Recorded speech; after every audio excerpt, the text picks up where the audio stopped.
Hello everyone, this is Peter Bom for Australian Motorcycle News with an update from what happened today in the Hungarian MotoGP race on Saturday. Sprint and qualifying, both very important. No, qualifying is very important. Sprint, just half the points, a little bit less. So what happened today, the highlights, because I assume you've seen the races yourself. Here we have the track.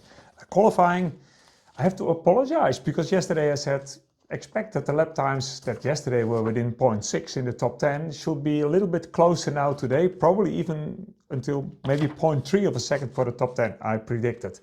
I was wrong, but on the other hand, Marc Marquez on pole was nearly 3/10 faster than the guy in second place. So if you take Marc out, then we are on less than 0.4 for the top 10, which is what you can expect on a track like this, because it's a bit of a simple, basic track. So yeah. Most stunning thing in qualifying was not having Marc Marquez on pole, because that's like the standard thing, but Pedro Acosta. He was yesterday already faster in Friday, the pre-qualifying, and today in the real qualifying. He did a rookie mistake because he went out in Q2 and immediately totaled the bike, but really totaled the bike. He took the one fastest, I think he took turn 8, which is just the fastest thing, and totaled the whole KTM. Within 5 minutes of Q2, borrowed or stole a scooter, went quickly back to the paddock, has his other bike, which was fortunately ready as well, and still qualified on the third row on P7. But the thing is, you can always crash, but I call it the rookie mistake because what the guys are doing that know they have the pace for the front or maybe at least the first 2 rows. They put in a banker. They go out in the first 5 minutes of the qualifying too. They put in a solid, steady, fast lap that already brings them what they expect to be what's going to be the lap times for the first 2 rows. And then they're going to do just another one with a new rear tire. They go again, and then they take a little bit more risk left and right. And maybe that brings them on pole, maybe brings them in the gravel. But yeah, Pedro Acosta forgot to do the banker, and that cost him basically the whole Saturday, but it's also going to cost him tomorrow. Likely, he needs a lot of luck, which is sad because on Friday and this morning, he's the guy that has the really good race pace, not just the one lap, but he's quite close to Marc Marquez in race pace. So we really want to see the 2 guys here. Anyway, so we started the sprint race, sorry, I can't call it a race according to Don, it's a sprint. We started it with a crash, as is highly likely to happen on this track. We have the start here.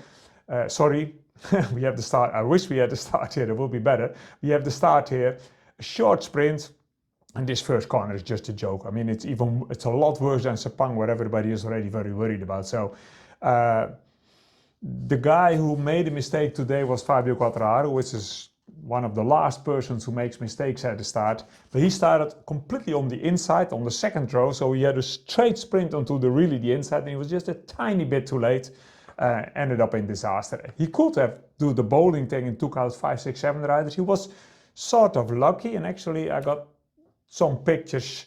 Here we see the start when everybody goes into the first corner, and here we see Fabio already a little bit out of control. Here you don't see what really, that it's already completely wrong, but yeah, the next picture is completely wrong. So whenever he just misses out on taking out Marc Marquez, and then he ran in really wide and hard into Enea Bastianini, who sort of survived it, damaged the motorbike from Bastianini, and Bastianini had to go really wide, and Fabio crashed. So yeah, and Fabio will probably get a penalty for that tomorrow, but that's not his main problem, because he's not fighting for anything anymore. He's just so disappointed with the performance of the Yamaha. Bastianini, after this, so he went wide, came back on the track in one of the last places, and where he actually, when he arrived on turn 9, that's the first time he noticed that his rear right high device was still up or something with his device was wrong, so it was his excuse to being not able to brake hard enough, and into turn 9 he T-boned Zarco, both in the gravel trap, and now Bastianini has to do a long lap penalty in tomorrow's race, so his race is destroyed. So you qualified very well on the second row with the KTM, which is a rocket off the line, and then it's not in your hand, you get wide, and then you're a bit over enthusiastic and a mechanical problem, and suddenly your whole weekend is gone. But I loved what Acosta did, because he was just a very fighty rider. he didn't start that well because of his problem in the crash. But with all the chaos in the race, he found himself in whatever, P10 or something, behind Jorge Martin, who has no race pace. He's just trying to come back on this new motorbike. And he spent 1, 2, 3, 4 laps behind Martin, showing him a wheel left and right. But on this track, you just cannot normally overtake.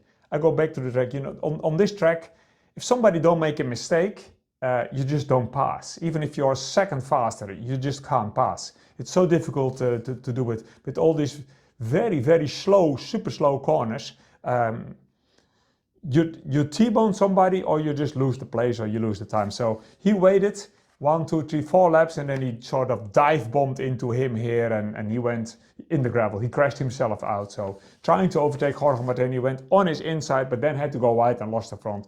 I'm sure Acosta was just fed up with it, with trying, and it's not good because he could have finished 9 or maybe even 8 if somebody else made a mistake, but he just didn't care.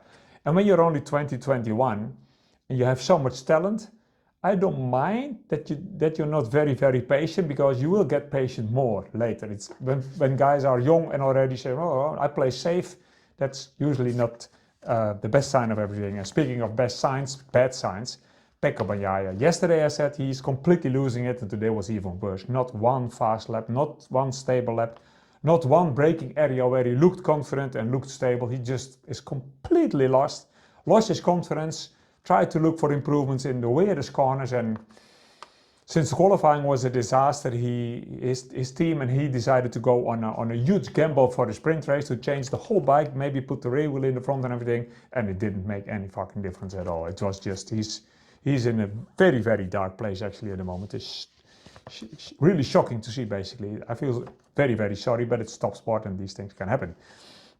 So here we go. Australian Riders Moto3, Joel Kelso, qualifying in P14. Not happy, he says. I'm just looking for that little bit of extra lap time both in qualifying and race pace. So yeah, he did a similar qualifying and also a similar result last week, but in this racetrack, shit happens. With everybody actually tomorrow. I mean, tomorrow Jack or Kelso, everybody can find themselves in P3 after the first 3 corners because there's chaos. And then you just close and close and defend your position. Moto3 defending is a little bit harder, but stuff will happen. Even halfway the race, there can be a group and somebody gets frustrated and they touch each other and everybody go. Joel just needs to make sure, does not make the mistake by him and has to pray and hope that people make mistakes in front of him because he doesn't have it in his own hands. Moto2 we have no Australian rider, Senna is still recovering from the huge crash he had in Spielberg. And then it's obviously MotoGP, Jack Miller, 14 in qualifying today, so he was not in Q2, but he was in Q1, just not in the top 2, but with the lap time from Q1, that should have put him in, I just wrote it down here, he should have been P8 in Q2, but he was not in the, that's why they call P1 the jungle. You can be quite fast in P1, but if there's 1 or 2 other people that steal 1/2000 of you, you're not in Q2. Same with Bezzecchi actually. Bezzecchi ended on the front row, Marco Bezzecchi, but he was fastest in Q1 with a lap time that he could not even do again in Q2. Still he was fast enough for the front row, so you really don't want to be in Q1. So Miller, yeah, 14 in qualifying, not in Q2, starting 14, finished 12th, sort of a solid race, not too many mistakes, was given some position, made some mistakes, and that was it. And tomorrow in the main race, he has to drop 3 grid positions from what is already not a perfect grid position at all for Jack, because yesterday in practice, the end of practice, he was slow on the race line. He had a sort of an argument with Alex Marquez. They were both like pointing at each other, why you're slow on the race line, and then Pecco Bagnaia came in a lap that wasn't even fast, but he was full coming on that lap and he had to do avoiding action, and then yeah, race stewards have to be hard with that. So yeah, when you have a shit day, you have a shit day. But the good news for Jack Miller is, it's not official yet, but strong rumors in the paddock saying he will stay in Yamaha and in Pramac for another year, which is for me a completely logic thing to do, not because I have a soft spot for Jack, which I have, but it's so logic for Yamaha. They need a guy, not because he's going to become world champion, he's not anymore in MotoGP, but he's a very experienced rider with very, very good feedback. And he's been on all the different manufacturers, but I think he had only not been on Aprilia so far. being on inline force, being on V-force, and Yamaha needs all the information they can get from the riders, because Fabio Quartararo's feedback is generally considered not great. His effort and his racecraft is great, but you cannot develop a bike with Fabio Quartararo. So seems to be that that's the good news that's going to happen here. And that was the update from today. Let's see what happens tomorrow. Before you say, okay, today was a boring race, tomorrow I go visit the family, go fishing, maybe even go cycling, maybe consider watching it, because everybody will do their main race quite likely with the same type of rear tire, which is the soft tire. And if people do the soft tire in the main race, there will hopefully quite likely be a drop in the performance of the tire somewhere in the race. And some riders and teams have the drop very early, some riders and teams have them not or very late. And that will probably create opportunities for overtaking, which in the end we want to see. It's MotoGP, we want to see overtaking. And on this car park here, it's bad enough. And tomorrow with longer race and softer rear tires, probably more is going to happen. So I'm going to watch, and I'm going to update you tomorrow about how things went. Thanks for watching.